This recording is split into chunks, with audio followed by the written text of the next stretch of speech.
In today's video, I'm going to teach you how to edit vendor names on products in Shopify. Vendor names are really useful for keeping your catalog organized, filtering products, and running more detailed reports.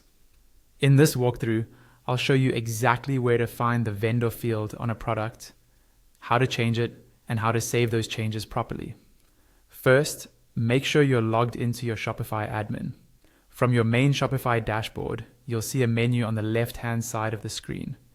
This is your main navigation area where you manage everything from orders and customers to products and settings.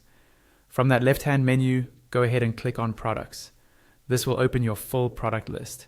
Here you can see all the items in your store, along with key details like their titles, inventory status, and prices.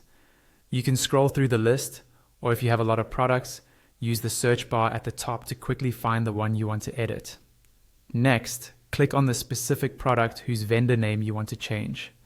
This will open the product details page. Think of this page as the control center for that product.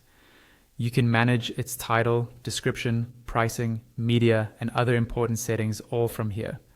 Now, look over to the right-hand side of the product page for a section called Product Organization. In this panel, you'll see fields like product category, product type, collections, tags, and the one we're focusing on, vendor. Find the vendor field.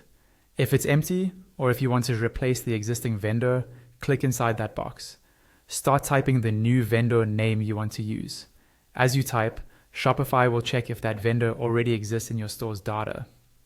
If this is a new vendor that Shopify hasn't seen before, you'll notice an option appear just below the field with a plus symbol next to the name you typed.